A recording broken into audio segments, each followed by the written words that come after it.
Stop laughing. You're making me laugh. My face hurts. Your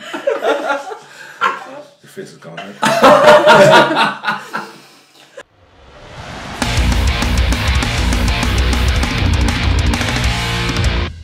Welcome to episode 4 of the Wrong Kind of Music podcast. Today we are going to be covering the heat that just took place in Melbourne Masses. That was Heat 3, and we're going to be previewing Heat 4. You'll notice today we've just got some cheap shitty beers from Tesco's because none of the breweries wanted to give us any free beers right at this time. So if you're out there and you run a brewery or you work in a brewery and you'd like some publicity through us, we get around 200-300 views on each episode. We'll sit here, we'll drink your beer, and we'll make sure.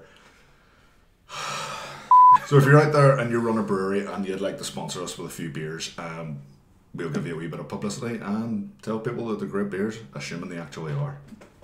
So on the show this time, we've got Liam back again, our regular, obviously myself. Lauren is back again, and we've also got Mr. Steve Martin, who is the current bass player now for Cursed Sun. Also runs Riff City Promotions and has been in a whole fucking slew of Belfast bands like Defied. Well, you know them better than I do. Absolute dicks. That singer from Defied, the biggest wanker I've ever known. Literally started already. Yeah. Oh yeah. Start as you mean to continue. No, Defied, Red 6, 6 Killer Zero, Choke, Army of Scum, Navney. Played drums for a band at one point as well. Would like to have seen that. No, you would have. No. It was fucking awful. Pretty much like every other band you've been in. Yeah. When? So Heat 3's just over. It was last night, and the first band on the bill were Indominus. Steve, I'll let you take a lead in this one. What do you reckon the Indominus? You know, it was interesting. There was a conversation we had last night actually about Indominus, and I think it said it was something along the lines of it's really weird whenever you get a band that their live kind of output is so different than their recorded output. And I think I would fairly agree with that. The first couple of songs, it wasn't that the sound was bad. There was just it was a bit loud, everything was a bit muddy. You couldn't really tell what was going on. And you could tell everyone was playing something really good. It just didn't really seem like they were all playing it together, I guess. There was no real impact or anything. It almost seemed at times just heavy for the sake of heavy. You know, it was going on the wrong side of grindcore, and we get bands that it's almost just like, we're going to throw so much stuff here and it's too complicated. That was really showcased by the time we got to the end of their set, and they played the song as they probably shouldn't have called it their Obituary ripoff. Don't let people know that you're ripping off other bands, it doesn't go down well. It's, well, if you're we would go to plagiarism, I guess, if they've recorded it, but that's a totally different conversation. But it was stripped back, it was a bit slower, everything seemed a bit more deliberate. It wasn't, here's my really fast thing I can do, here's my really mad drum beat I can do, here's my really mad bass line and weird faces I can pull. And it was just more, musical, I guess, I want to say. You know, you could stand and you could headbang along to it and go, yeah, this is great. Again, predictability isn't necessarily a good thing, but being able to follow something is. Yeah. And when you can follow the music and kind of go, alright, well, they've just played that really cool bit and they're going to play that again. If you can look forward to something and you get it, you know, it's called a payoff for a reason. And at the end of the day, if you're going to, especially if you're going to do a competition where the crowd is important, give people what they want. What they want is something they can stand there and headbang to, and it doesn't really happen with death metal, but if you can catch a couple of lyrics in the chorus or whatever, it's something that people can enjoy. That's one thing I love about white punk. Yeah. You can, like, there's bands I've seen, I know we're going off topic here, but there's bands I've seen that I've never heard of in my life, and within like the second chorus you're singing along. Yeah. I mean, obviously you don't get that as much with death metal, but you still have hooks. Yeah. And every good song in the world, I don't give a shit what band it is, every good song has a hook somewhere. Yeah. And for the most part, it just seemed like a lot of their set was lacking that, and it was really annoying because you would get parts where you're going, oh, this is great, and they wouldn't come back to that really cool bit. Yeah. And again, such obviously talented musicians, it's just kind of frustrating, I guess. few things I thought about it. Like you said at the start, it sounded muddy, and I did think it sounded muddy. There was a point where both the guitarists were doing tapping. Yep. Right, and when you do tapping, you get that. It's a very, very distinct sound from a guitar when you do that. I didn't hear any of that. All I hear was this. I just thought it sounded muddy, and I didn't get the impression that it was down to the sound guy. No, I got the impression it was down to the performance. I would agree with that. Again, we were chatting about this before we started recording, but I'm a gear nerd, and I was looking and I was saying, right, there's a really good. I think one of the guys was playing. It was a PV, either a 6505 or a 5150, £1,000 amp, great piece of equipment. And the other guitar player was playing an Angle, again, top flight. You know, you'll get pans that we would go and pay 30-40 quid to go see using this gear. No excuse to have bad sound there. And again, it did seem to me, from where I was standing anyway, all I could hear was bass. And the drums weren't really the drum. I don't want to sound like I'm going for character assassination, but it didn't sound like he was hitting them as hard as he could have. He really wasn't. He was very, I don't know, there didn't seem an awful lot of life to him. And I know with a lot of the sort of black metal stuff and all, the drummers can't really go completely physically mental because they're playing so fast. But he seemed, somebody said last night, he seemed like a session player. I said that. Yeah. It looked like someone who'd been prepared, he had to be there and didn't necessarily. Yeah, he was enjoy what he was doing. He was looking at each drum and stuff before he was hitting it, so he kind of knew where he was going, and he just didn't seem to. It was very. The drummer should be. I thought it was very, very precise drumming. Yeah. Oh yeah. There was a lack of passion. I thought a lack of power, I would say. I don't necessarily. You'll get robotic drummers. That's perfectly fine. Especially if you're playing really technical music. I have no problem with a drummer being a bit kind of, all right, well, this is what we're doing, this and doing whatever. That's fine. But if you're going to do that, you gotta have power behind what you're doing. Yeah. You can lose a little bit of that personality by having at least an aggression in the way that you're hitting. Hitting the things, and that didn't help the fact that the guitars were too low and the bass was way too high. It was just drowning everything out. You could barely hear the vocals as well. Which I thought the vocals seemed very, very low in the mix. Yeah. Yeah, that's what I noticed most was I couldn't hear the vocals. I also thought, in terms of stage presence and performance, I thought some of it seemed a bit forced. Yeah, like they came out, bass player special. Yeah. It seemed like the they bass came out. player he was playing for a different band. Yes. Yeah. It was awesome to watch. It was like, well, he's going for it, but the rest of them weren't. So It didn't fit the music. Yeah. I thought it seemed too like I'm gonna go mad. I'm gonna go out on stage and go mad, and it's like, mate, you've songs to play. I'm perfectly fine. But even then, I'm perfectly fine with that. If you're not the only person doing it. Yes, and we talked about this before. Your band needs to be a unit, Yeah. and you need to work together and seem like a single entity. And like obviously, if you're singing and playing guitar, you can't do that. You can't do that. But the other guy could. You know what I mean? What we're saying about the drummer maybe seeming a bit kind of. I don't want to say dejected or whatever, but the drummer just seeming a bit kind of not energetic. Static. Static. Yeah. If you have a bass player going nuts and the other guitar player going nuts, and don't just get playing a bit out. The drummer should at least be trying to go. I want to look like I'm at least enjoying this. Yeah, and that would just give it an overall better vibe. I don't know. I think. They're great musicians. They're obviously great musicians. Yeah, you can tell that through the recording. Oh yeah, the EP phenomenal. Like, it's so good. That's what got me about it though. We listened to it last week, and I'd never heard it before. But I thought, well, these guys are gonna be really good. This is really, really tight. This is gonna be really polished. But it just didn't. It didn't add up. It sets the expectation, and we'll talk about that later as well. Mm-hmm. I think charisma. If you're not over with the crowd, you need to have a charismatic frontman. Yeah. And you need to have a frontman that, it's like, all right, come on up to the front, and everybody's kind of standing there like, you got two heads. You can't do that. He tried, but I don't know. It just didn't seem. He didn't even say, everyone come up. He didn't do it in that sort of context that you're saying it. He was just like, fuck's sake, everyone, where is everyone? And he seemed to be getting quite frustrated that no one was coming up. That was actually, I reviewed them for. It was about one of the old airs that Johnny from Scimitar put on. Can't remember the name of it, but Russian in the North or something. No, it was the one before that. It was Necrofest, no? Yes, Necrofest, it was. yeah. Necrofest 2, I believe.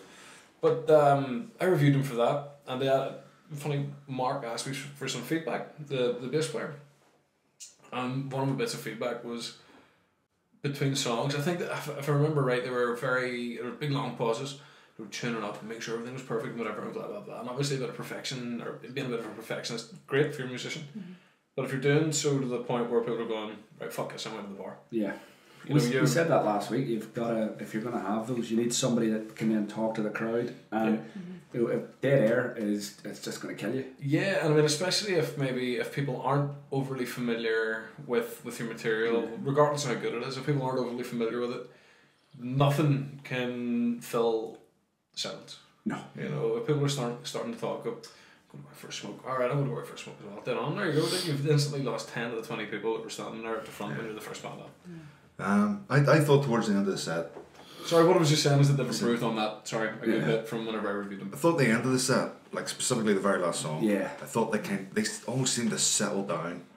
Yeah. And when they done that, when they settled down and just delivered their music, it just seemed like someone pushed the fog away. Yeah. And behind all that bravado and showmanship, there's a really good band there. Mm-hmm. And I think they need to focus on that. Well, I think, see, by next year, get a year of gigging through them and stuff, they hit that competition again next year, I reckon you'll see a different animal based, on that EP that we heard. If they get some gigs behind them, a bit more experience playing live, then I think we're going to see contenders. I don't know if they're going to get any more experienced, because these are the guys that played them for Christ's sake as well. That's true. They have been around a long time. They've been around as long as I've been doing. And I think they toured the States a bunch of times, did a whole load of European shows. I don't think experience is going to be a changing factor. I think it'll need to be a conscious decision. Well, I think as a band, it's like if individual members, have all different experience doing different things, a new band, you're still finding your feet with these people. So it's not the exact same lineup as before. So it might take a bit of... Have they not been gigging under Indominus for about 2 years though? I don't know. I've never seen them. That's the thing. They may have been about for a while, but they don't seem to be playing an awful lot. And that's they maybe need to get comfortable with each other. But I think we'll move on anyway. Yeah. Indominus. Disappointed. I was disappointed, and I think a big part of it was because of the expectations. The EP is so good, and then the live show didn't live up. But next up on the bill were Acid Age, a band that I was on the fence about, really on the fence about. They're from Lisburn. They used to be a 3-piece, now they're a 6-piece. They've got a violinist in. They are an absolutely different beast. But Lauren, I'll let you take this. What did you reckon to the show? Yeah, I thought I was seriously impressed with it. And I know I've seen them so many times before, and I am a fan. But even still, I was still impressed with what they delivered last night. I'd seen them before with Maddie and Anna at the Hellbastard gig, but they only did a couple of songs. But to see them perform a full set was awesome, and they had their new songs as well.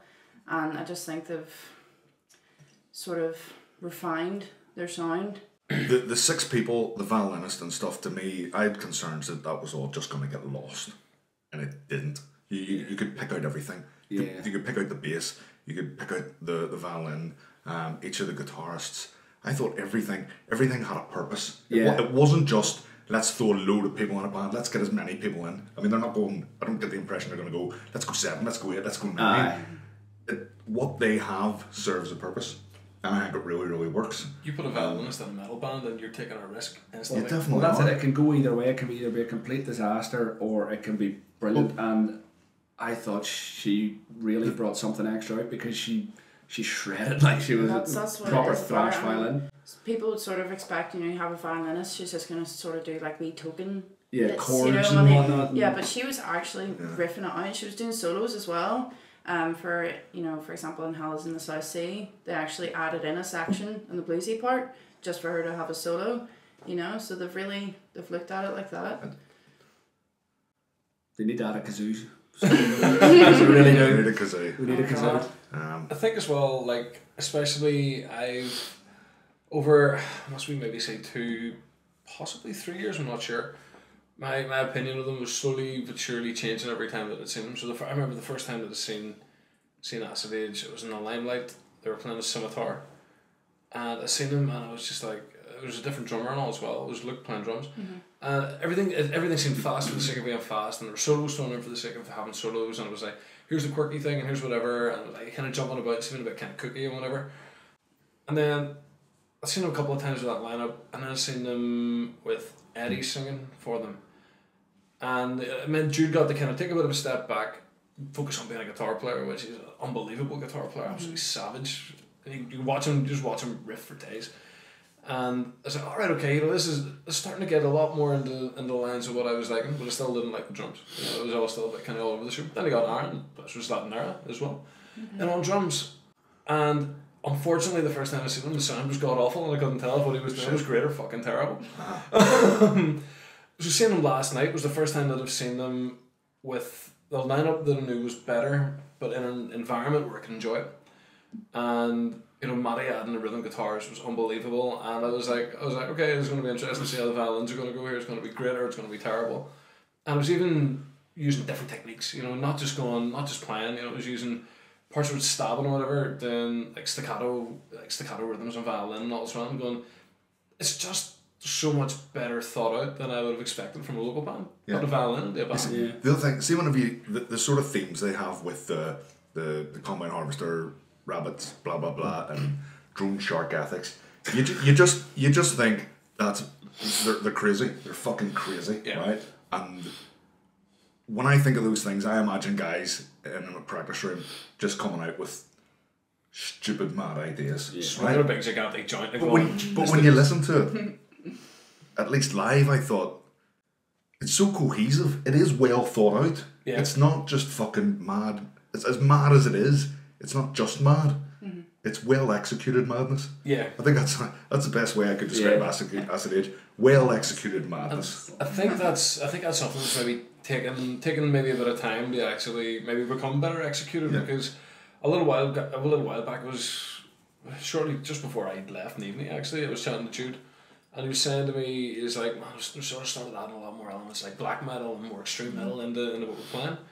I'm really excited for you to hear it. I was like, that's class, I'm really looking forward to this. And last night, opening, I was saying earlier again, I was like, opening, kind of a couple of seconds, it's like, this sounds like fucking Emperor. This is fucking sweet. And it's just these big, dark, horrible chords and whatever. And then going into playing more serious sounding thrash metal, which to me, my biggest kind of problem with a lot of thrash is always the fucking talk about zombies and pizza man. It fucks me off. And it's like, alright, watching a band that are, again, a really talented fucking band, just taking it a bit more serious and being a bit more serious. Yeah. And that was great. First couple of songs, and then see what I was kind of like, hey man, this is awesome. And then we start playing the more lighthearted, more kind of funny stuff. By that point, I was so fucking blown away. I was just like, all right, bring on the japes, bring on the jokes. This is great. I had a smile on my face the whole gig. Yeah. It just, I don't know what it was. There was just something about it that was just joyous, and that's a weird word to describe thrash with, but it was. Ending the set with basically the fucking big bluesy number, the big chunk of blues at the end, where you sound Hell's in the South Sea. Whenever you have everybody and you're kind of going, everyone's swaying, and it's not because they're drunk.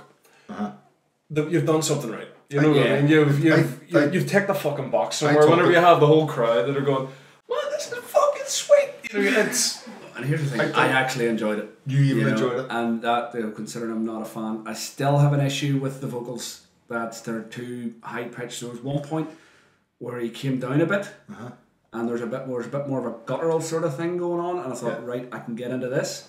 But yeah, seeing them live, that lineup, Anna on violin brought out a whole new element, and Aaron on drums, like you were even saying, we used to see him do that big groove thing that he does with his Latin era. Come out and play that kind of fun, punishing fast stuff. I fucking loved that. It was like someone. I mean, I love that era. I think Aaron drums for them brilliantly. But because you're so, I see Latin era a lot, but I don't see Acid Age much. So I'm used to seeing Aaron playing that sort of that groovy, heavy, rocky, satanic stuff. And then to see him drum for Acid Age, it was like someone pulled out 2 old shitty batteries and put 2 high charged energizers in there, and he just fucking. It was amazing, like, it was amazing. I loved watching it. Are you literally calling him a rampant rabbit? From the Duracell adverts? Aaron the rampant rabbit. He's just called you a big Like a okay. runaway combine harvester in a field full of rampant rabbits. Nailed it. That's a fucking name for your podcast episode anyway. So I think that's us. It is. I think it's. I was so hesitant about seeing them, so on the fence, and I was blown away. Absolutely blown away. It was fucking great. And the one thing I will say is,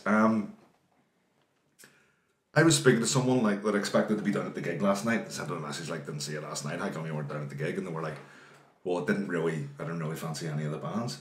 I'll be honest, last night's lineup, if that just had been a gig and it wasn't Metal to the Masses and we weren't covering it for the sake of this, I probably wouldn't have went to that gig. No, I wouldn't. Right? And I think that's one of the brilliant things about Metal to the Masses. Yep. If you kind of commit to the competition and follow it and start going to all the heats, you end up seeing bands that you wouldn't necessarily go to see, and you can end up really enjoying bands that you wouldn't think you would. Yeah. And I would encourage people to, I'm not just saying this to try and get people to go to the gig, because I don't benefit in any way from people going to the gig. Yeah.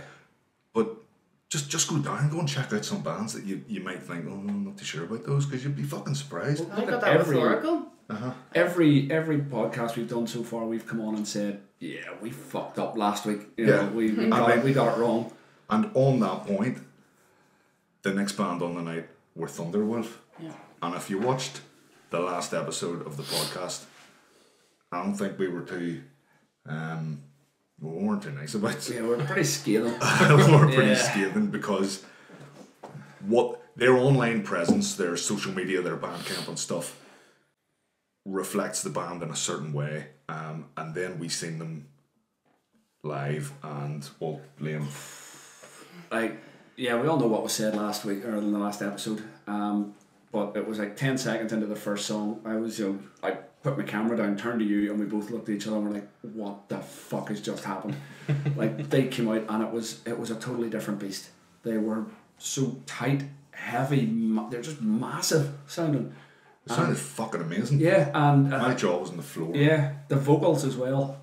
You know, because on the EP, they're you know, they'll even admit themselves like the vocals they're woeful, but you know, live. I spoke to them. The vocals are so strained. It's like they're running out of breath in no time. I stood watching the guy last night, and he delivered those vocals. No fucking sweat. The nice way of putting it, from what he was telling me, he was a bit tired and emotional when they recorded that. Yeah, okay. I think he'd been on the sauce a wee bit beforehand. But yeah, they just came out and absolutely destroyed the place. It was. The atmosphere was unreal. Yeah, well, they brought a great crowd down, which is another thing everybody needs to, you know, if you're playing this, you have to bring a crowd, because that then, if people don't know your band, you know, that are there, they're going to get swept up in your crowd going nuts, and it's going to make the atmosphere, people are then going to go, well, right, okay, yeah, there's something happening here. If you don't bring a crowd and people don't know you, they're going to stand arms folded. But that wasn't happening. A pit opened up. I was going to say, I think they're the only band I've ever seen in Voodoo that had two pits going on at the same time. Because there was one over, you know, that stupid big fucking column in the middle of the room. There was one to the left of it, which to me looked like their guys, and then over to the right there was like just the regulars and stuff. There seemed to be like two pits going on. I was like, that's it was crowd surfing as well. Yeah, there was. In Voodoo, it's never really crowd surfing. It's somebody gets hoisted up and then they're held up there for like 10 seconds, and people are like, "Oh, I can just nobody go, okay, done." You know, but yeah, and they got a chant as well at the end. They got a chant during it, and they were this total surprise package. Everybody was just flabbergasted. I think we had actually had a bit of a chat last night, because we were saying before that it went on, I think you mentioned that I've only heard a couple of songs I have online, it's not great, whatever, and blah blah blah. And we kind of spoke last night, and I was like, well, you know, that was recorded, I think maybe say 2 years ago. Yeah. It was done live in one take as well. And it was like very early on with them as a band and whatever, and it was like, I'm gonna be open minded, because it's pretty early on, and it was pretty early on when they were just really starting. Be interesting to see, and it was good just seeing a band that did do what you want them to do. You know, you're kind of going and say, alright, well, you know, I could see there was something there, but I wasn't too sure what it was. And it was something that'll make me kind of go into this with an open mind, and it was good hearing it come out, and it's just like, yes, Bay Area, 1986. Fantastic. Yes. You know, To me, we said before. And I don't mean that in the disparaging, oh yeah, just sounded fucking Metallica. I mean, in the, as in you could have been. I thought there was more to there. it. There was a wee bit. It was thrashy, but there was a wee bit of Nawabum in there as well. No. I call it Nawabum. I don't know what everyone else calls it. It's one of those things you read all the time. No one actually says it out loud. Yeah. Nawabum. Fuck you. But yeah, they had that wee bit extra as well, and like it goes back to what we were saying about Indominus, you know, being a cohesive unit live. These guys were all on the same page. You know, nobody was going off reservation and, you know, jumping around like an absolute idiot, but they were all into it. They were all, yes, you know, you could just see that they've been practicing. They were fucking on the button, and their drummer was he took a wee bit of slagging for himself as well based on the EP, but live again, just phenomenal. Like they never let up. They got what the competition was. They just came out and they hammered. Yeah, that's what I was gonna say. You know, like we were saying last week, I think that there are certain bands who come on and they're just there to play a gig and have a bit of crack. But Thunderwolf, obviously, they knew they were competing and they had a plan, and you know. Yeah. They looked like they were trying to put on a better show than anyone else. Yeah. And you can put those guys in the final and they would hold their own. They had drive. There's a lot to be said for that as well, because like think about it, right? So you have the judges' votes, which are obviously that's 50% of the overall vote.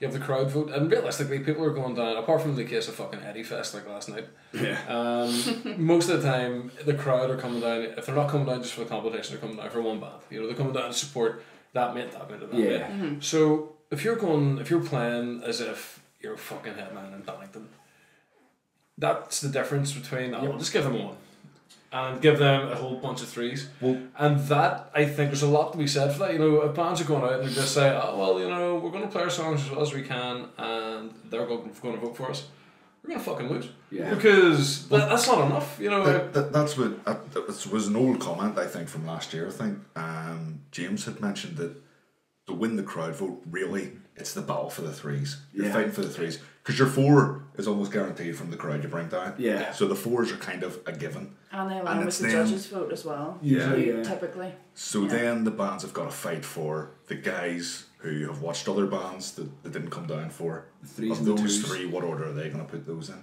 And that's what it can come down to.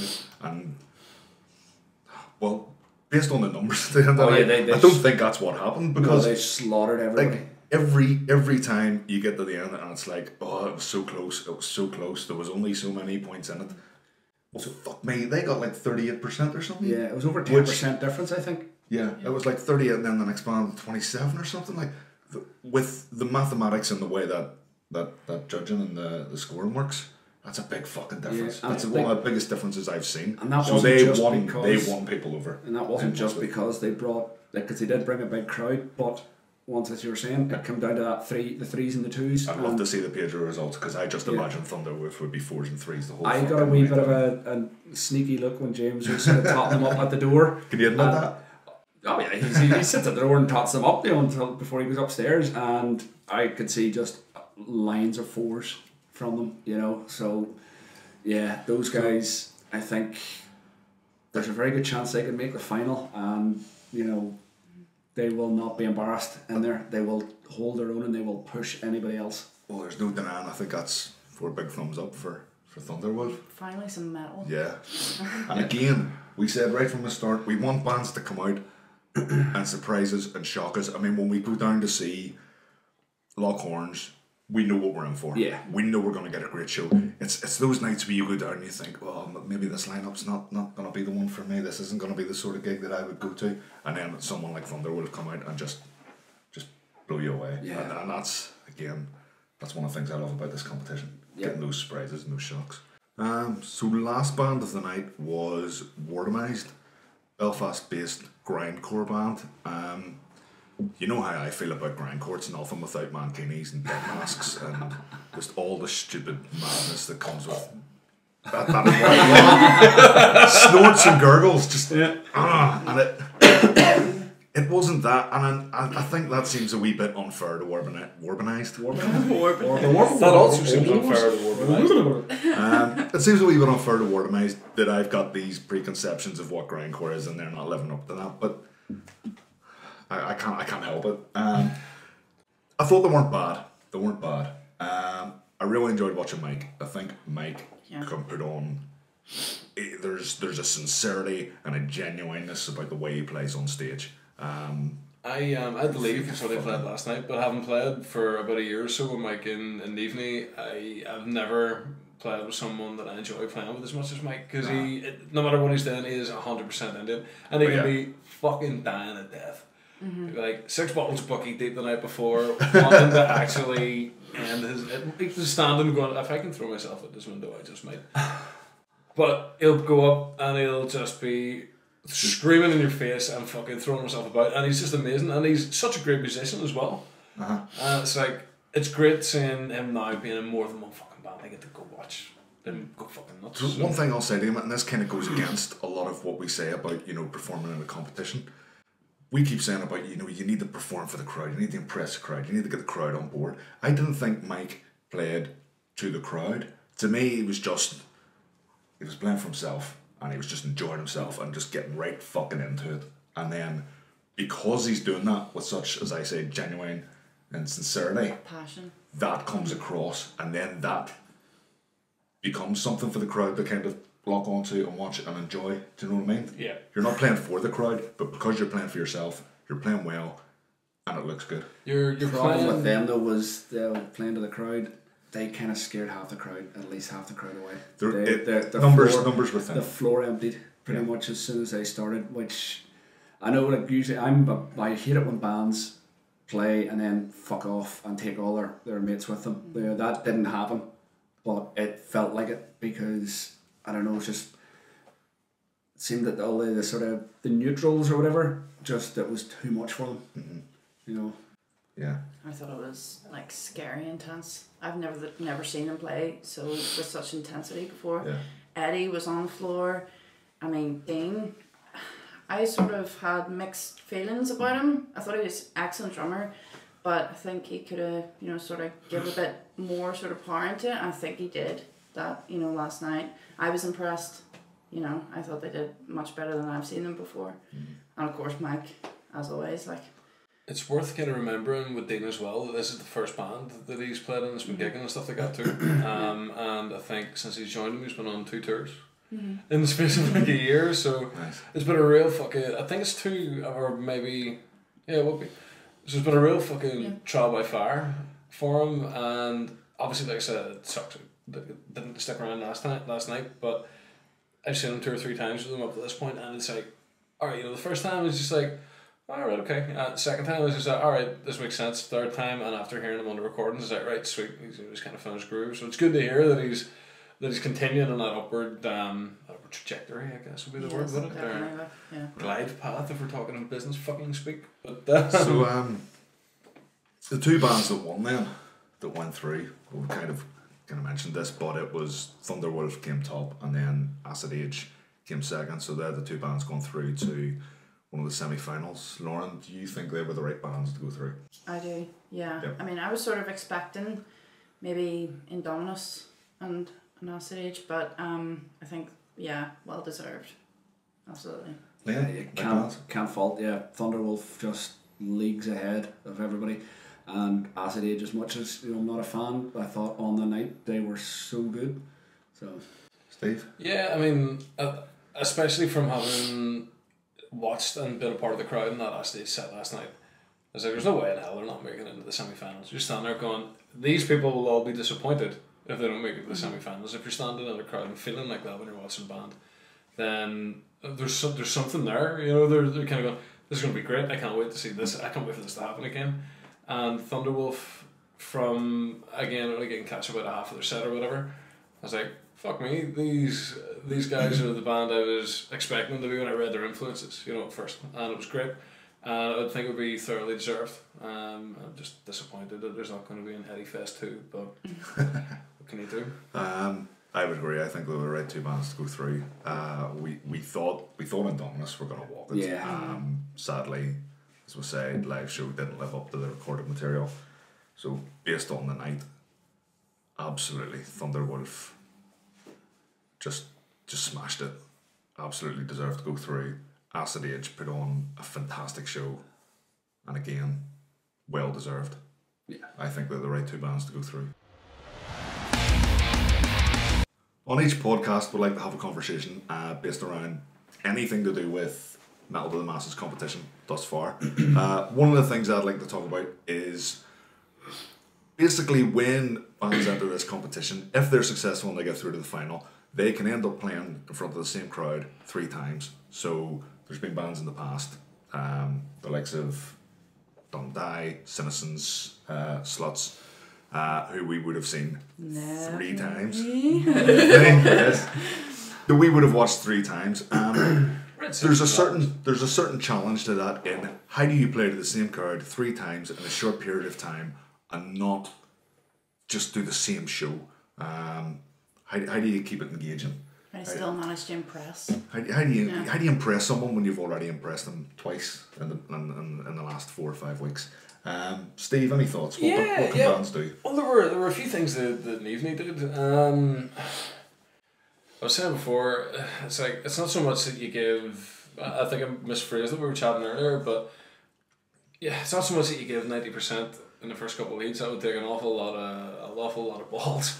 But like, you know, if you're kind of going, well, you know what, like you can to a degree play it safe. You know, I know that if we play this set to our people that way, we're gonna get through. You know, I know it sounds arrogant, but sometimes you can almost read a bill and you can kind of go, here's how I can fucking manipulate this to get me through this. Here's how I know that I'm gonna get the judges' vote and enough of the crowd vote to at least scrape fucking through. If you're not confident that you're gonna win the heat, which isn't necessarily a given order, you can scrape through, which is fine. That's how you have to think. At the same time, you know, you're always going to be going. At the same time, you're always going to go. I want to be the best band in the night. If you don't believe that you're the best band in the night, then why the fuck should anybody else? And so you've got to go out and fire on all cylinders. But at the same time, throughout the competition, I mean, we thought about it a lot one evening. We were like, right, what can we do to up our game as we're going along? You know, we were writing new material with a couple of new songs that I think we were playing before the end of the competition, which changed up your set list, even just changed up the order of your set list. Yeah. We did this thing, we only did it a couple of times, where between a couple of the songs I fired on a load of effects on my guitar and a whole load of reverb, and Ali just got down, somehow magically made his fucking nose bleed again. Fucking fiend. And screaming in the middle of the floor just like a fucking maniac. Peter had new gear. He fucking, instead of having like a normal guitar strap, it was this fucking spiky chain looking thing. Yeah. Little things, you know, it's like, hey, you know, we'll do the corpse paint. We'll do the corpse paint in the semi-final. We'll fire the blood on for the final. You know, that's a good one for the black metal bands. Yeah, build the layers, stagger it physically. Yeah, actually build the layers as the show's going. And you know, it works, and like, you always want to be as professional and as intense as you can, but it's then thinking, alright, well, what can I do to maybe, alright, well, I did that thing where I was doing a backing vocal line under what he was doing. Well, hang on, what if we both do that and it sounds fucking huge? Or you're going, alright, well, you know, I'm going to do a different effect. We're going to have that bit ring out for a bit longer, soak up a bit of the fucking crowd, do whatever. You know, you start to think of those things in the room, and especially what's so fucking great about being in a competition like that is you got 30 minutes. Especially now I'm playing with Cursed Sun. Cursed Sun with about fucking 2 hours of recorded material. Well, yeah. So we're sitting going, like, right, cool. Well, what are the songs that are gonna punish people the most, impress people the most? And you're going, it's a metal competition. We're not going to play an awful lot of the kind of slower, nice stuff. We're going to play the fucking heavier and the faster stuff. The things that are going to get the heads banging, the things that are going to get people interested. And you just have to think, how can I maximise that 30 minutes?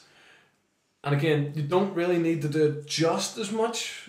And it sounds complacent and it sounds cocky and whatever, but you don't need to do it just as much in the heats and the semis, because every band's in the same boat. Every band is kind of going, right, well, cool, well, I want to be better than everybody else, but I want to get through. And you kind of, there's almost like, I don't want to say nerves, because it's not nerves, but you're kind of like, party is kind of going, don't fuck up. You know, it's like, make sure your guitar's in tune, Peter. Shouldn't talk about the war, but it's like, you know, you're kind of thinking, I need to get through this. I need to get through this. I need to do well, but I need to just focus on playing to my strengths. And then you start to think as it goes on, right, okay, well, we're in the fucking final with Shredded. And, you know, that was everybody played fucking brilliantly, but we were looking at Shredded and going, they were our competition. And what did Shredder do? Shredder came out with the fucking hoods and all the rest of it, and there was no doubt in my fucking mind that they should have fucking won. That was 100%, it was great. But the fact that they upped their game to that level, they're probably a better example actually than they've been, even talking from my own experience. They'll be a better example because they went from fantastic, tight, unbelievably like energetic and charismatic fucking death metal band to they're going to be playing that festival. Yeah. And anybody that stood there that night and had any doubt about that was fucking lying to themselves. Yeah. There was no way in hell there was anybody else that Simon Hall could have picked that night. But that's the thing. Yeah. So, go ahead. What you were saying there about, you know, you're sort of thinking as a band, what can you do? Where do you draw the line? You know, if there's planning ahead and thinking, okay, if we get through, what are we going to do next time? For example, you're saying about the corpse paint and the blood, adding the blood for the final. You know, how would you know that you're going to get through to the final? You've just got to go on the assumption. You know what I mean? Is that arrogant, or is that just being fine line between arrogance and confidence? It's not so much. I think one of the things is that, or maybe it's just me, I don't know, I can't speak for everyone that's ever been in a band, but I'm always thinking, I always have like a list of things that I want to add to my repertoire. You know, I would go, well, cool, you know, I want to have fucking scrims for my amps, I want to have, you know, a big pro down backdrop, I want to add X, Y, and Z that'll make everything look better. So you start to prioritise that, you know, instead of going, oh yeah, we're just going to go and show up to a practice room and play every week. You go, alright, well, cool, well, you know, you said that you wanted those extra spikes on your chain that are going to look really cool. Go do them, go get them. Because we need to do something, and you start to rethink everything that you're doing, or well, we did, you know. Maybe it helped being in the band with people a good fucking 10 years younger than me, because I have that enthusiasm that people that are quite long in the fucking tooth, 14 years doing this fucking shit, but I love it. It's all good. But like, they have that enthusiasm to kind of go, oh, I'm gonna go do this. I think the thought there though is, let's say, for example, you're a black metal band and you go, right, Heat 1, let's not do the corpse paint, let's not do the theatrics, let's just go out and play our set to the best of our ability. And then you don't go through. And you're sitting thinking to yourself, fuck, what if we'd have brought the corpse paints? Yep. What if we'd have... But then if you do fire and blood and if you do that in the first heat, then you've shot your wad right away. And exactly. If you get through, then it's a difficult balancing act. Yeah, but I think bands, if you're going to go with the theatricalities and the black metal stuff, if you have that available to you, stagger it. I think it's great. The best option, I think, for any band is if you've got a big enough catalogue, you have to mix up. You can't be playing the same set list. Yes. You know, obviously keep your 3 or 4 big songs. Always have them in there, but then have other ones that sort of, you can interchange in and around. So somebody that's seen you in the first heat and then the final goes, oh right, yeah, they didn't play that before. Yeah. And like I'm saying, mix up maybe the running order. You know, so I think that's simple and effective. But you have to have the back catalogue. But how many bands have enough tunes to be able to, like Thunderwolf? They haven't been around that long. As you just said, even the order. Like if, for talk's sake, Oracle came and they opened with No God Will Wait, No God Will Wait, and then the next time you see them, they come out and they open with that, and then you see them the third time and they come out and they open with that. There's kind of like, it's so noticeable. Yeah. And you just go, oh, we're getting this again. Yeah. You know, there's a couple of bands I've seen doing it and they gigged for about a year and they played the exact same set list in the exact same order, and you just go down and you go, you know what's coming next. There's no surprise. You're not sitting there going, I hope they play this, because you know what they're going to play. That's like Conjuring Fate have been playing the same set list for 4 or 5 years now, nearly. I think 4 or 5 decades. And it's, you get to the point where it's like, well, I'm not really that enthused to see these guys, because I know what they're going to play, what order. I know what the guys on stage are going to do, and it loses any kind of vitality. Just what you were saying before, if we bring it back to what you were saying about the corpse paint, like if they go like, oh shit, we should have put on the corpse paint, should have put on the blood. We're sort of saying that under the assumption that bands don't already know sort of how it's going to go.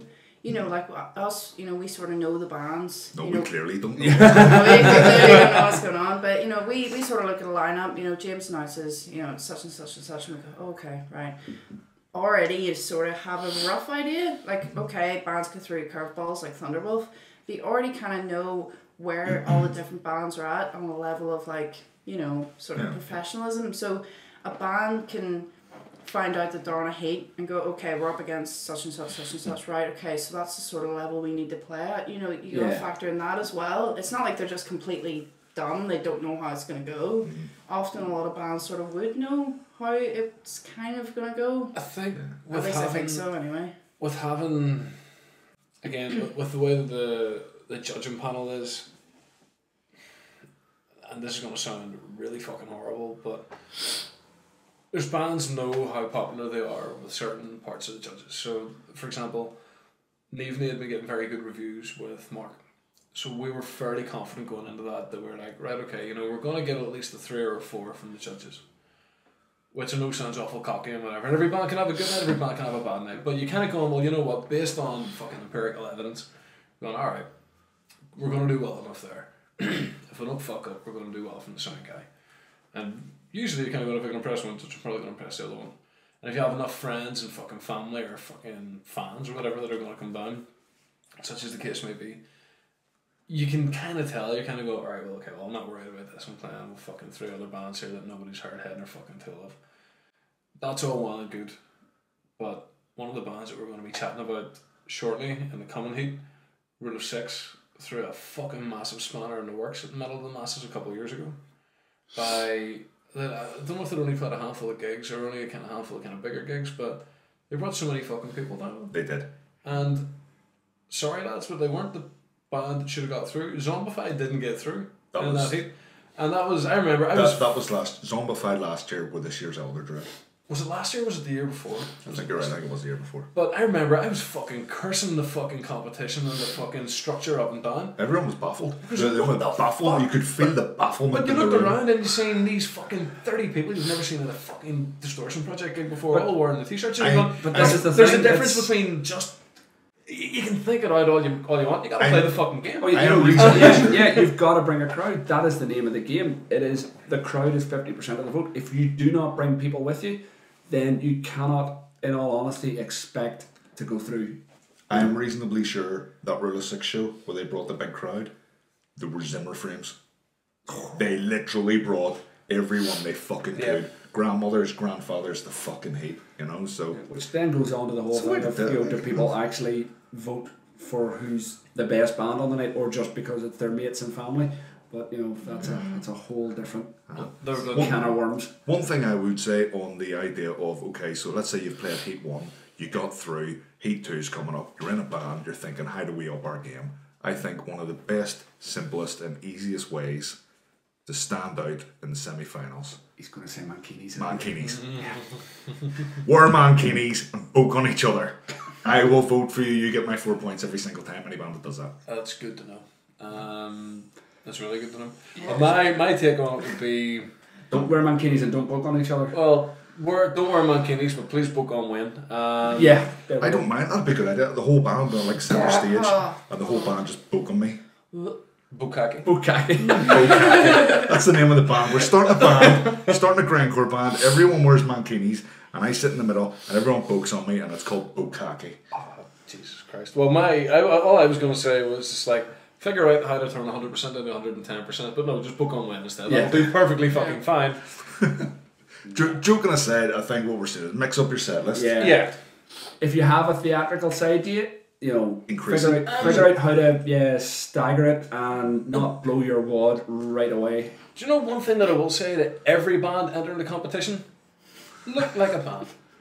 Yes. Don't just show up in your fucking blue denims and the first t-shirt that you pull out of your fucking drawer.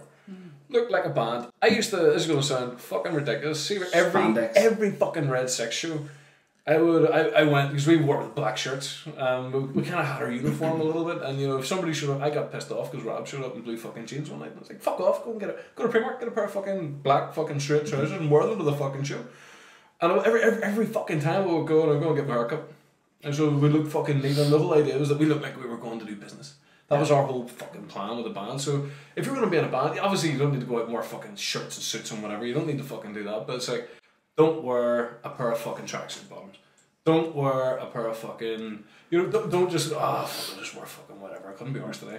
Go out and actually look, because why the fuck should I bother giving you a fucking vote if you can't be bothered getting changed for 3 fucking days? Well, we've not said even that, like, sorry. Cool. If if the whole band looks casual, okay, maybe that's their thing, you know what I mean? But I mean, you can get, there'll be one dude who's in like black combats and black combat boots and a big, like black shirt and the whole rest of it, and then the other dude's standing in like blue jeans and like fans. And another guy's in a shirt and tie. Yeah, exactly. Like you look at Acid Age. At least Age. try and coordinate it. Yeah, band like Acid Age, they all look the part. They all look like like the thrash heads that they are. Got the cut-offs. Yeah, And the rest and of it, and same Thunderwolf were the same. And that was maybe a thing with Indominus last night as well. They didn't. Actually, they looked a bit sort of mismatched. We guitar player on the right looked like he was afraid to hurt his guitar.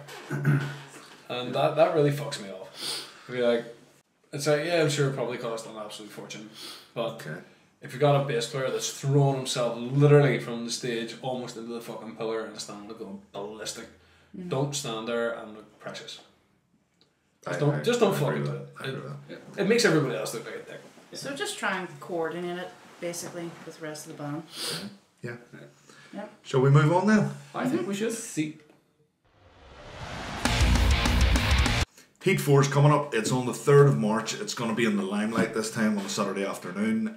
It seems to be fitting into those Rock AD shows. The lineup for the next one is Sky Pilot, A Rusty Taste of Sweetness, Pariapt, Rule of 6, and we're going to take a run through all those bands now. So let's start with Sky Pilot, and I know you're a fan, Liam. So yeah, I love the guys. I think they're one of the best bands we have about at the minute. There's just something epic about them, it's the sort of music you just get completely lost in. A problem, I think, and I think they know this themselves, is does it lend itself to this kind of format, competition? Absolutely get what you mean. They're not a band that will come straight out of the traps. A half an hour for them, I don't know if it's really going to impact, because they're, like I said, they're the sort of band you stand there and it washes over you, you get soaked up in it, and like I was saying, they're the kind of band I can imagine playing on a festival stage as the sun's going down, but in a competition to get there, it's hard to see, because they'll even say themselves they're not a band that has a travelling army that will come with them, which is a problem. They're a band that they've been about since I've been going to gigs. I think I've been going to local gigs since around about 2005, 2006. Their 15th anniversary there, I think. They've always been there, but in the background. Yeah. If you know what I mean. They weren't like Trigger Man. There's like fucking Trigger Man gig coming up, or by any means, or like, bands like Senescence that were kind of like front and centre of that scene at that time. To me, they were always in the background, but they were like the unsung heroes of the Belfast metal scene. I think musically they are outstandingly good. Yeah. You made a comparison earlier that they sound a bit like Caius. Yeah. I always thought there's a Tool kind of thing. I Tool, never heard them before, and I can't remember what song you put on. What song was it? But there was a riff that was very much, I thought, oh, Caius. And, I just thought instantly the sound of it really drew me to it. So yeah. There's something in there that to me is a bit like, see, like the dreamier side of Deftones. Yes. There's something a bit like that in there. A bit sort of, what's the word? Like if you listen to Crack the Sky by Mastodon, like that kind of jangly, ephemeral. That is the word I was going to say. What was the word I was going to say? I don't even know what the fucking word I was going to say. But yeah, that sort of space rock, I guess, almost. Space rocks, yeah. It's also it's like Tool, only not as complicated. Yeah. I think they've got that kind of epic thing going on, and like I said, I'll always love them. I'll always be down to see them, but I just don't know if this competition. I can't imagine, like, we watch certain bands, like you watch Oracle and you go, oh fuck me, they're playing to win. You watch Longhorns and you go, they're playing to win. I can't imagine Sky Pilot putting on a show with an attitude of, we're gonna fucking win this. Yeah. I think they'll turn up. I think those kind of guys, they're just. I think they'll turn up and they will be brilliant, because they always fucking are. I don't know if they'll. Well, this is the thing. Their Make fans, an their impact. their crowd, the people that like them, need to get off their asses and come down to this. It's this gig's been on for a while. You get a babysitter, do what you have to do. Actually, come down and show some support, because even for their own headline gigs, a lot of the people that claim to really, really love them don't show. I get, yes, they're probably of a certain age, they've got family commitments, but this is one Saturday afternoon. You'll be back home by 10 o'clock. And the thing is, we talk about gigs being events. Like, if there's a band that plays week in, week out, that's not an event. When Sky Pilot play, it's a fucking event because you don't see them on bills that often.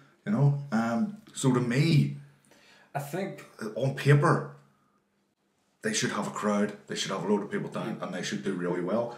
I don't know why these guys should be in the final. I've just got this hunch that they might not go through, and I can't quite put my finger on why. I think the sad thing is that it should be an event. Yeah. When they play, but the complacency maybe of an awful lot of people. An awful lot of people that go, "Oh fuck, Sky Pilot, yeah, they were awesome." All right, cool. Well, what am I doing today? Almost like they've forgotten that they still gig. Do you think? Yeah, but it's almost like, oh, that's nice. It's right. No, it's not nice. Get down and fucking support. Yes. And I'll tell you one thing. Like, there's a lot of bands, and I see them that they're putting stuff up on Facebook and YouTube and social media, and they're getting their music out there, and they're just doing it by the numbers. Yeah. They're just doing what everyone else is doing. I wouldn't have expected Sky Pilot to do something that makes me go, holy fuck, no one else is doing that. And that's what happened tonight. I put on one of their videos on YouTube, and I put it on my TV through the YouTube app, and there was 4 wee arrows on the front of the screen as the video was playing, and you could move the camera around. So it was like a 3D video of them playing in this little practice room. And it's fucking awesome. It's so good. It's so good, and I wouldn't have expected that from Sky Pilot, because I just kind of thought that they're the band that play a gig every now and again and just come down, rock the fucking room, and and then move on. And I don't really see them as a progressive band, if that makes sense. But something like that just really impressed me. And it's wee things like that stick in your mind. You go, fuck, remember a 3D, or not 3D, 360 degree video that Sky Pilot put out? I thought that was a really cool wee touch. Yeah. Memorable. Well, I mean, I've never seen them. I know you've sort of been around. That's a nice way of saying we're old, isn't it? Well, you've sort of been around longer than me, but I mean, given what I heard today, I'm looking forward to seeing it, but I can't see them making that big impact to say, fuck yeah, they're going to get through, you know, but we'll see. That being said, the lineup that they're on, sorry lads, but the lineup that they're on it's not the tightest thing. Yeah. So I think that might go in their favour. That could definitely benefit them. A lot of the bands playing, I'm not even talking even about the music. A lot of the bands playing would be coming from far away outside the city. Will people come down? Will they not? Thunderwolf from Armagh. Oh yeah, of course. But will people come down? Will they support? Will they not? Will the crowd be at the same factor? Will they not? It's interesting. And in terms of the Metal to the Masses competition, to me it is what's intrinsically linked to the Distortion project, right? Yeah. And within that scene, there are certain bands that are kind of like high profile bands, fucking. We keep talking about them, but today anyway, Lockhorns, Draconis, The Crawling, Stranglewire, all these bands are like they're the big hitters of that, albeit small scene. These 4 bands are low profile bands in regards to this. I would say that's fair. I wouldn't expect any of the bands playing to disagree with you. Well, no, Sky Pilot should be one of those bands. Should be and could be, but I think they choose not to, or at least that's the impression I get. Yeah. They're like the anvil of the Belfast. That's a horrible thing to say. I guess I'd like to see David come out with a dildo. Play the guitar with a vibrator. Just based off what you're saying, that's the impression I'm getting anyway. I think they're a band that just practice now and again, and they enjoy what they do, and they like playing, gig, not actually pushing it, which is they seem happy enough with it, but in a competition, then. But I hadn't heard their name mentioned in fucking years, and I think it was one of the charity gigs that the Distortion Project would put on, And it was the one where Les Help did the acoustic set, and Sky Pilot were playing at it, and I was like, fuck, they're still going. And even though I knew that they were still going because of that, every time I see them pop up on a gig, you go, fuck, they're still going. And I think that's the thing, they don't really have a very kind of active presence on the local kind of music scene, and it's hard to get momentum that isn't just your mates whenever you're not, you know, nobody wants to see the same band every fucking week, but you still have to put a bit more. Yeah, you know, a couple of times a year, go, oh shit, they're playing Dublin, it'd be cool if they were playing Belfast. You know, that sort of, that kind of, you don't necessarily need to be active here to keep people interested. Yeah. And I think that's the thing, like, you know, life gets annoying an awful lot with bands, especially, it's, you know, it's different, it's easier whenever you're younger and all the rest of it. But like, I don't know if they have maybe busy fucking personal lives, I don't know if it's maybe just, well, it's not really a priority. But I think that's something that doesn't allow them to maybe have that following and that kind of, you know, that, oh shit, they're fucking playing, let's go see them, that they should have. And it's a shame, it sucks. It really is, yeah, definitely. But it is what it is. Okay, so second band that we're going to talk about in this heat is a band called Rusty Taste of Sweetness. Sorry lads. They are a rock band, and they are a straight up rock band. One thing I would say about Rusty Taste of Sweetness, we've talked about rock bands in this competition, and a lot of the time we're talking about rock bands that might have like a bit of a metal influence or a metal edge or tinge to them. To me, Rusty Taste of Sweetness don't. No. They just, personally, I think they feel like a band in the wrong competition. I would go as far as that. Very much so. It's not called rock to the masses. It's not. It's called metal to the masses. I think if they were to play Bloodstock, they would play to an empty tent. They would empty it fairly quickly. I do think there's other festivals that would absolutely lap up that type of band. Stuff like Ramblin' Man and the Hard Rock Hell, the traditional ones. I think they would go down an absolute treat there. I think that is their crowd. An awful lot of the ones that like some Maverick and then lot would kind of be playing, and then a lot of that kind of stuff would be Wildfire, I think in Scotland, that sort of thing. There's it used to be called Firefest in Nottingham. I'm not too sure what it's called now. But a lot of those kind of festivals, they would love it. Yeah. And they, as you said, they would love it. There's lots of bands. I mean, I mentioned Hard Rock Hell, same people that put on Hammerfest. And when we go to Hammerfest, you get a lot of bands kind of on about 2 or 3 in the afternoon that would remind me of Rusty Taste of Sweetness. I think they'd be great for that sort of thing, for metal to the masses. To me, my personal opinion, I just think you're going to stick out like a sore thumb. It's just based on what we've heard online. I don't know. I don't know how long they've been going. I think about at least 2 years. But there needs to be an awful lot more work done. Personally, I don't think it's even just a case of taste. Yeah. And I'm risking sounding quite harsh here, but you know. Taste of Sweetness. But you know, like you're saying, like they could go down and trade at other festivals. But I mean, even then, like if I was into that kind of music, you know, they just don't hit that level of just technical ability, you know, and anyway, I mean, I don't want to just say shit, like, you know what I mean, but I mean, you know, like the vocalist, you know, she's, you know, there's not that kind of confidence, and I think that kind of is the same actually for the rest of them. I think with the rhythm section, they're just not good. Like, I've got to be honest, the drummer is pretty woeful. For that kind of music, the rhythm section has to be tight. They have to be able to swing, you know, they don't have to be, you know, show off, because, you know, their whole point is just, it's a sort of driving kind of music. It should just be going. They don't have that connection. It's very stop-start, and the drummer, like I said, I go back to that, it sounds like he's only just learned how to play drums, and in the space of 2 years he should be a lot better, you know.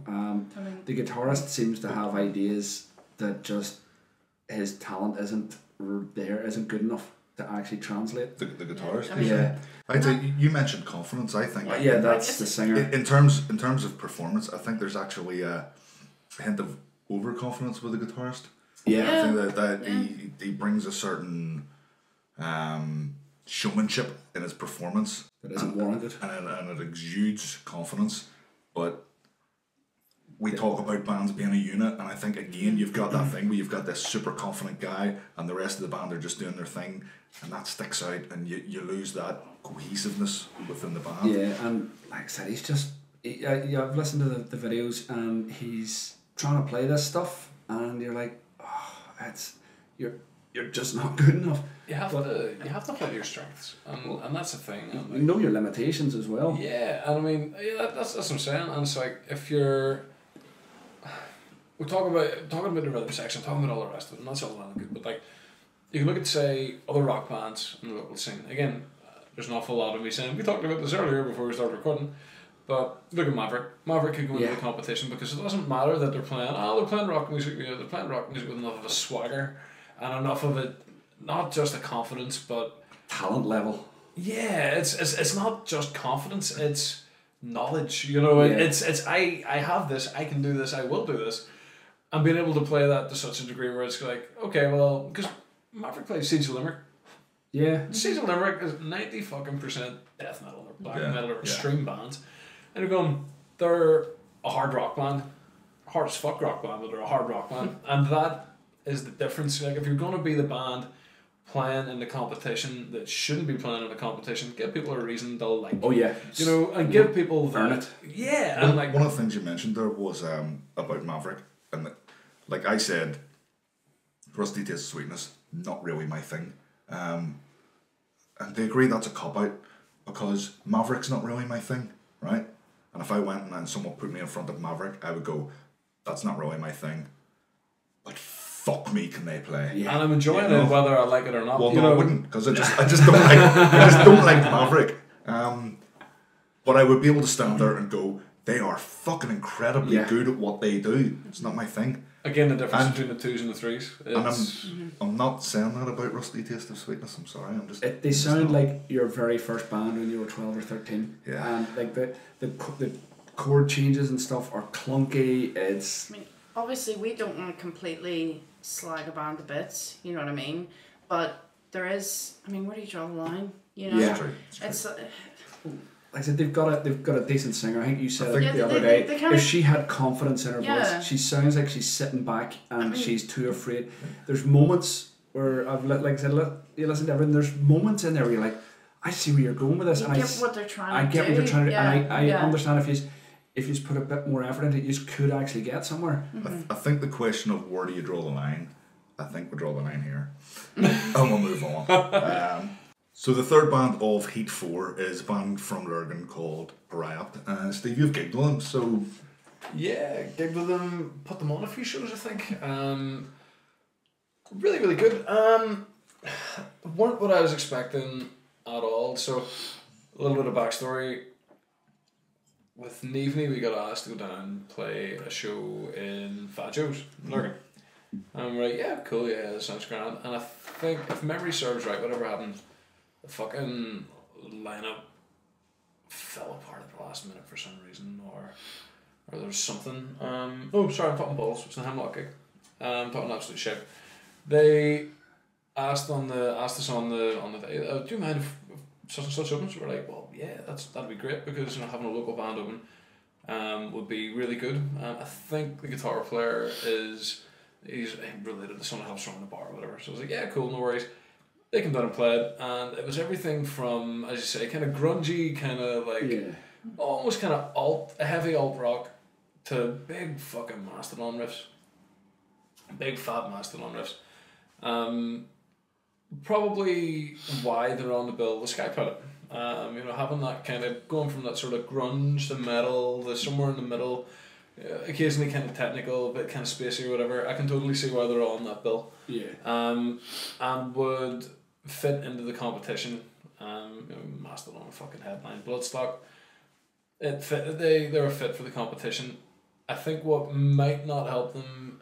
It depends if people come out to see them.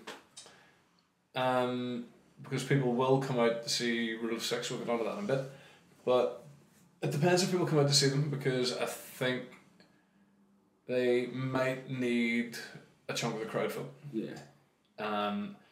Because maybe the heat isn't that tight, and maybe knowing that kind of some of the other bands are going to be very professional and things like that as well, it's not going to be it's the fight between third and second maybe for them, I would say, for the judges, and you don't want to be third.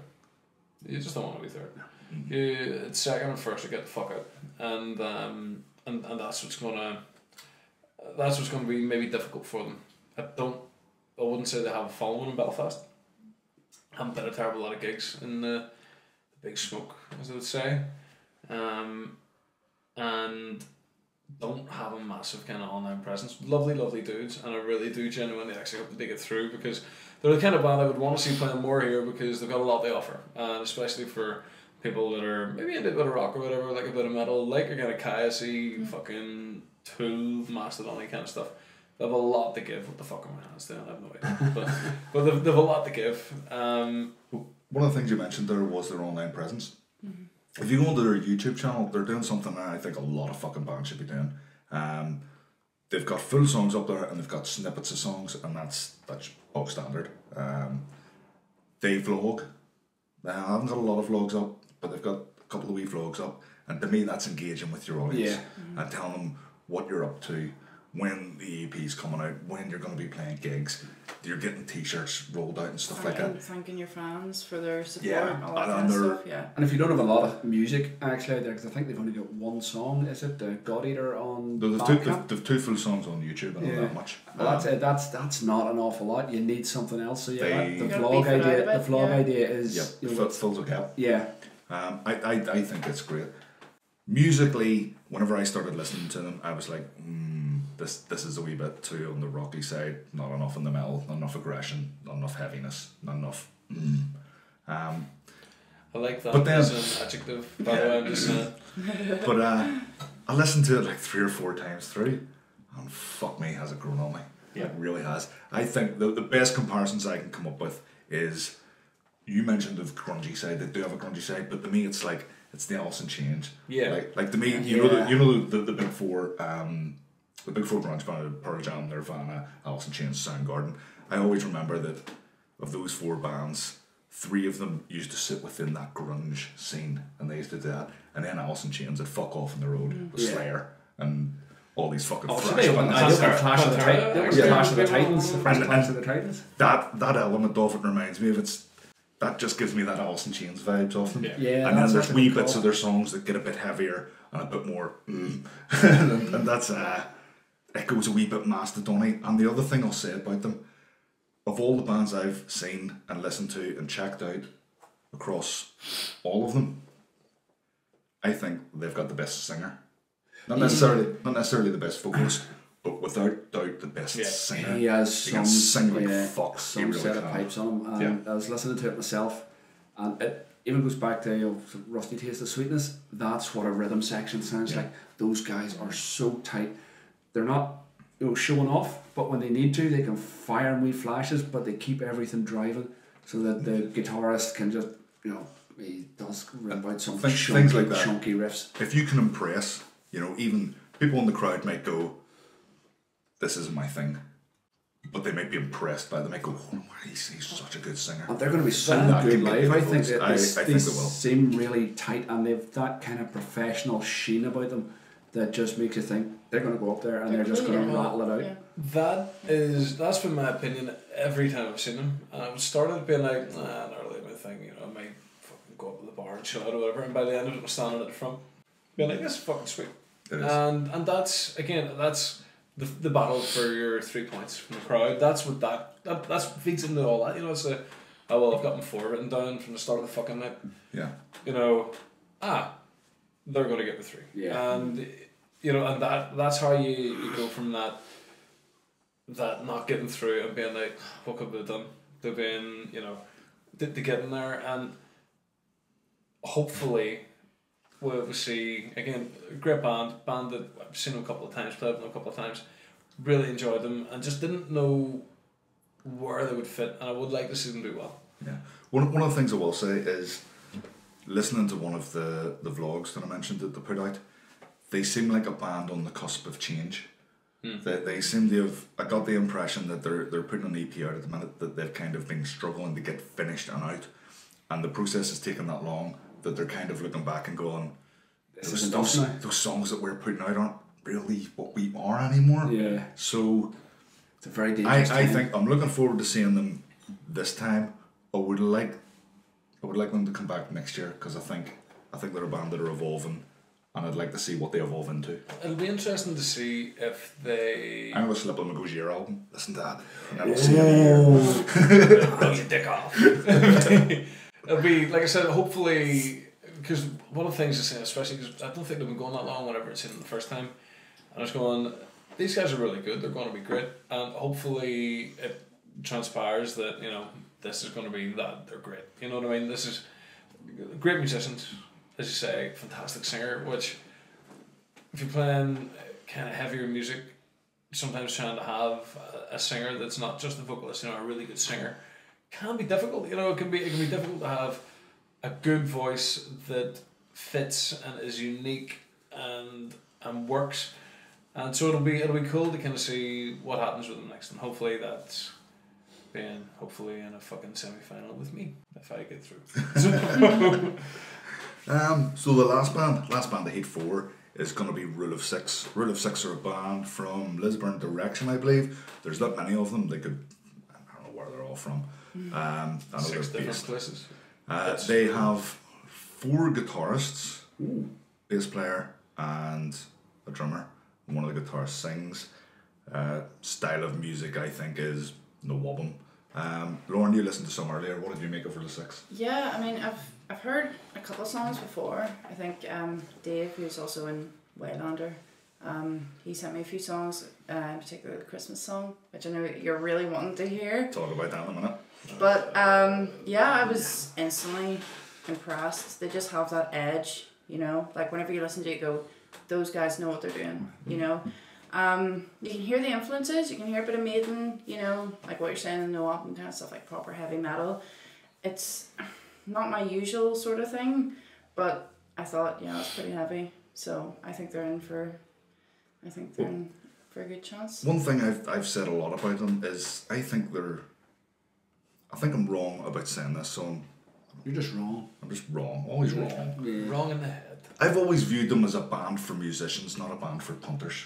Because of all those layers and all those guitars and stuff, I always thought it was a band for someone who plays the guitar to be sitting looking at all that and seeing everything and how it all comes together. But I made that point to someone who plays guitar, and they did not agree with me at all. I would be in that camp, to be fair. Their thought was that it is literally too much. And when I seen them last time, I felt that way. I think you've got 4 guitars, but unlike we talked about Acid Age, and Acid Age have all these members, and you can see he's doing that, and everything has a purpose. Whenever I seen Rule of Six last time, there was 4 guitarists, and I couldn't hear 4 interlocking melodies. I don't think any band needs 2 Yannick Gerzes. Ooh, ouch!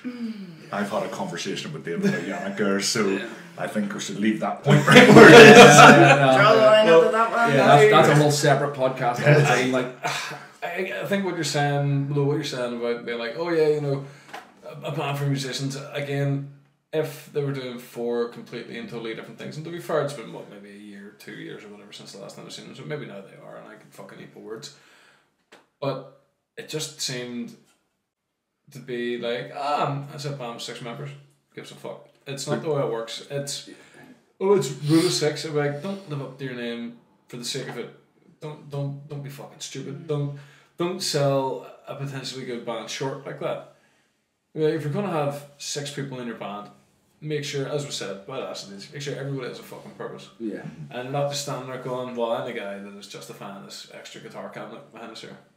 Like, don't look fucking stupid. Yeah, I mean there are bands with 6 members who can justify those 6 members without a doubt. Periphery are an incredibly technical metal band, and they're a band you couldn't have Periphery if you didn't have 6 people in it. But I think you could have Rule of Six without 6 people in it. Even Rule of 4, no fucking problem. And I think in a way that's its downfall. I mean, does it really matter that there's 2 guys on stage that, as a punter, I'm sitting going, that's superfluous to me. Yeah. Does that matter? Maybe it shouldn't. I couldn't hear that. I wouldn't have known that. Listening to their stuff today, it was like, okay, I was listening going, okay, I like this, but it kind of dragged on for me. It's like, think you said this about somebody before. If I want to see Iron Maiden, I'll see Iron Maiden. I've always felt that way about bands that sound like Iron Yeah, Maiden. and to me, that's what Rule of 6 are. It's like, yeah, I can imagine myself watching them live, and after a while, just going, no, right, okay, I'm away to the bar. Yeah. They didn't. What they do, yeah, they do well, but they don't actually do it well. With all the extra musicians and equipment, it seems like an awful lot of effort for such little payoff. Yes, I think that's a fair point. And it seems like, see, if you're gonna go to that extent, and you're gonna have an extra fucking 2 guitars on stage, make me go, maybe I need another 2 guitar players in my band. They should all be doing something that interlocks, playing off each other, not just 2 of them playing one riff and 2 of them playing it higher up. I don't necessarily think something that I can emulate with a fucking harmonizer pedal justifies having 2 extra people on stage. And I know that sounds harsh and scathing. Sorry, but it is what it is. And if you're gonna put yourself out there like that and have that kind of, here's our thing. A gimmick. Gimmick is exactly the fucking word. Yeah. Make it so that it's not a gimmick though. I was about to say, you're gonna have a gimmick like that, don't make it a gimmick. Yeah. Go, alright, well, cool. Well, he's actually playing a fucking 8 string, and everything is now ridiculously deep. And he's playing a fucking mandolin. It's like, do something different. That's a great idea. I mean, that's the same for like Acid Age. Like people could say, having a violin's a gimmick. But she worked But she actually has a proper purpose. She's playing the riffs. She wasn't just backing up like the bass or the chords or anything. Like it's not really a gimmick. It's an edge. Yeah. So it's a difference between a gimmick and having an edge. But it's a gimmick if they're just standing there and they're all playing pretty much the same thing, unless they're winding in and out of each other and actually. Which would be awesome. It's a gimmick until you see it. Yeah. And then you go. The one thing I will say about Rule of 6, right, and this is where I be completely 100% admittedly biased. I went onto their YouTube channel the other day and throw something at you.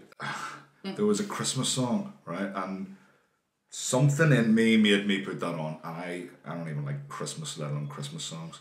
And I put it on, and I think I was tidying up, cleaning the house, whatever. Really? Oh fuck you. Turns the camera right. And I was looking right, and Claire is shaking her head violently. As I came back in, the tone of the song had changed, and all of a sudden, it was a song about not caring about Christmas, because at that time of year, new Star Wars movies come out, and I was just like, holy fuck, this is brilliant, and it blew my mind, and my jaw was on the floor, and I thought it was incredible. And if they play that song, and I don't care, you can criticise me for being biased, if they play that Christmas Star Wars song, you get my 4 points. End of story. I don't care. It is what it is. Do you know? I'm entitled to do that, what? and I will do that. I think they actually might, because the Han You've Solo just told movie. Yes. The Han Solo movie is coming out actually in just a couple of months, so they could actually have a reason, As someone that fucking hates cliche Christmas songs, I actually am going to backtrack on what I said earlier and remember that, and I remember liking that aspect of the video. Yes. But I still stand by my fucking point. That's the thing. It's fuck Christmas songs. It leads you down this path of being a Christmas song until that point where it turns and it just goes, nah, fuck Christmas, Star Wars. I will give that gives him a little bit of leeway for me because of the Star Wars reference. That's a joke that you're only gonna laugh at it once. No, you underestimate me. Or overestimate me, as it were, I guess. I'm gonna kick you all out in 10 minutes. Star Wars. But I think that's the thing, and it's like I got really pissed off about the Christmas song because the year before, I think it was the year before Chuck or Diablo had released theirs. Okay. My opinion was then set in fucking stone that it's 60 if you're a local band and do a Christmas song, I'm gonna fucking. If you're any band and do a Christmas song, get the fuck out. Twisted Sister are the only one that I allow Christmas songs because the Twisted Christmas is my Christmas song. It's different, but that just fucked me off. And I was just like, see, for a band that I already didn't like from fucking putting Zombified out the competition a couple of years before. Sorry lads. I was just like, that was the fucking nail in the coffin. I've really just went into a full dick mode here, and I can't help it. But that's because you're a dick. I'm a dick. But I think that's the thing. One of the things that I will say for them is definitely going to go in their favour, and I'm actually leading into a point here, is the fact that they put Zombified out of the competition before because they brought down fucking. They're probably going to bring a crew. Boss of fucking people. Do you remember off the top of your head what two bands went through out of that round? Rule of 6 and. The reason I ask is it interests me that you're pointing the finger at Rule of 6 because it was two bands that went through, so essentially two bands put out Zombified, but you're pointing the finger at Rule of 6. If memory serves, actually, I can't even remember. No, I have no idea. But whoever the other band was, it was all right. Well, fair enough, that's deserved. Right. One of the two bands that I fucking put as with 3 and 4 points went through. And then it was just like I think everybody, even fucking Pete, was just like, what the absolute Pete's a fucking lovely and humble guy, and he was just like, what the fuck? Was that last year or the year before? Year before. Yeah, because I don't remember. It would have been very interesting to see because that was the year the Crawling one then. It would have been very interesting to see if Zombified and the Crawling. It was the first year apparently. Before. First year. We've just been corrected by our camera guy. Fucking video referee, quite literally. So our researcher in the corner. To me, that's even more interesting. So the final could essentially have been Zombified and overall as our leading horses, and that could have been an interesting competition. Yeah. Well, I'm trying to think if that was one of the years that Red 6 put it. No, two bands put 6 on the same fucking thing. No, I can't remember who went through, but I remember I was there and I had a vested interest in a handful of the bands, and was really, I was actually fucking shocked, like genuinely shocked. Like everyone was, as I said earlier, there was that. People just couldn't believe it. That Zombified didn't go through. It took about a half an hour to count the votes because he's like, what the can't be right. But that's the thing. If they do the same, if they come down with a fucking busload of people, it's playing the game. Yeah, that's it. And this is why I'm worried for Sky Pilot. Well, I mean, at the end of the day, right? I don't want to shit on your vibe for the Star Wars song, but I mean, you know, someone playing a song about Star Wars is not gonna make me want them to play Bloodstock. Yeah. That's not what it comes down to. You know, I think personally, because they're playing metal, I think they might have the upper hand here. You know. Yeah, they are definitely the most sort of kind of Bloodstock oriented. That's something I haven't thought. They are the only band on that bill that I would consider a heavy metal band. Yeah. Or a metal band. Yeah, that's a very fair point. We'll go from left to right and we'll do our usual thing. What two bands do you want to go through? What two bands do you think will go through? I think for me, the bands I want to go through and the bands I think that will go through are sort of the same. I'd say Rule of 6 and Periapt. Okay. Steve, who do you want to go through? Who do you think will go through? Who I want to go through Periapt and Sky Pilot. Who I think will go through Rule of 6 and it'll either be Periapt or Sky Pilot. It depends on who shows up, both with the bands and with the crowd. Yeah. Who I want to go through, obviously Sky Pilot and I'd probably say Periapt. Yeah. Who I think will go through, you're probably looking at Rule of 6 and Periapt, unless Sky Pilot can actually mobilise people, because for my money, if they can mobilise a crowd, they're better than everybody on that bill. Yeah. The bands that I think will go, no, I'll start with the bands I want to go through. I want Sky Pilot and Periapt to go through. Sky Pilot because for what it's worth, I think they're the best band on the bill, and Periapt because I love seeing young bands do well. Yeah, I love seeing the new blood coming through, and that's what it's meant to be. It's meant to be a new blood competition. It's meant to be for new bands. It's not, with no disrespect to Sky Pilot, I don't think this thing is intended to put bands that have been on the scene for 15 years in front of an audience at Bloodstock. I don't think that's the purpose. Simon Hall's discussed that himself. The whole idea is that eventually all these super rock stars that are playing the Bloodstock and the like, Venom, Behemoth, they're not going to be about forever. No. Yeah. And we need new bands coming up from the bottom. It's got to be bands that are going to actually take that and opportunity and run with it. If you're bringing up bands that are in their 40s and they've got kids, they're not going to end up on the main stage. No. But if you get a bunch of kids that are 18, 19, 20 and they come up and they play that Bloodstock stage, they could move on to be professional musicians, and to me that's the point. That's only part of it, but that's part of the reason I want Parab to go through. Get those young bands going. Give them that fucking confidence that they need to go. Give other young bands something they can look at it and go, here's a young band like us, instead of here's a band that's been around for 10 or 15 years. There's an element of hypocrisy in me saying that I want Skypilot and Parab to go through, because the reasons I'm saying Parab kind of go against Skypilot, but it is what it is. The bands that I think will go through, Rule of Six will go through, because they'll bring down a fucking army. They will. And then I think Parab will go through. Yeah. Because they're young. I think young people are able to draw bands. I've seen their name up recently, so I reckon they've got a bit of buzz about them. And if their live show reflects that new material that they're putting out, then they will impress people. Yeah. Even if it's not necessarily what people want to hear. It's the 3s and 2s. I think they'll impress people, and they'll get a bunch of those 3s. So that would be my take on it. Yeah. Sweet.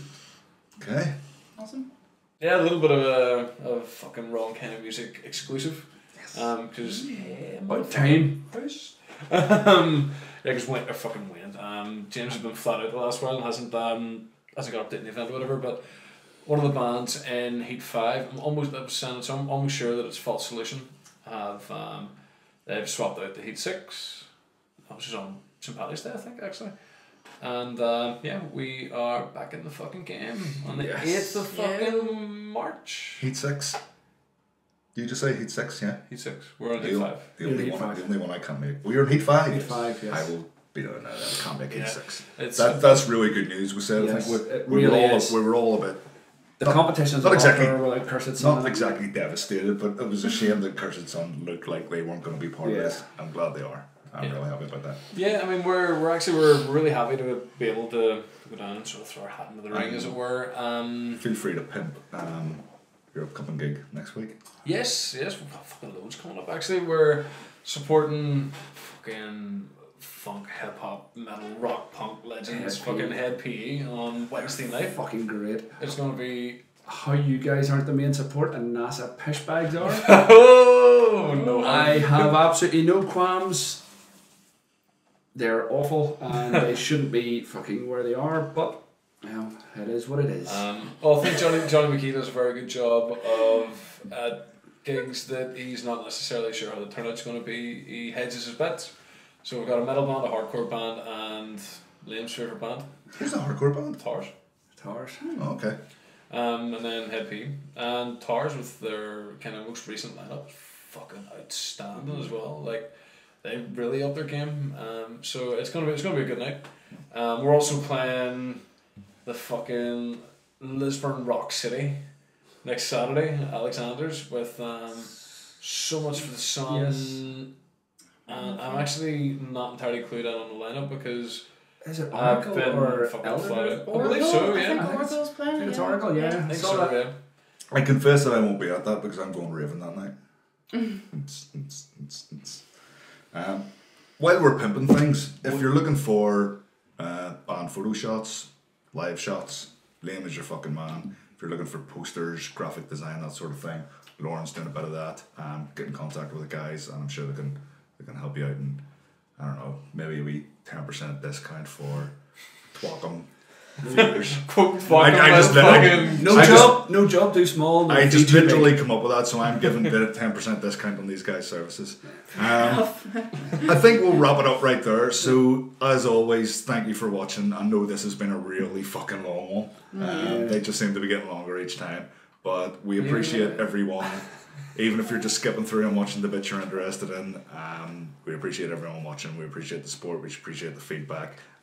If you want to get involved and come on here and talk about the bands, you're more than welcome. Give us free shit. Give us free stuff as well. Yes, we want free booze, especially.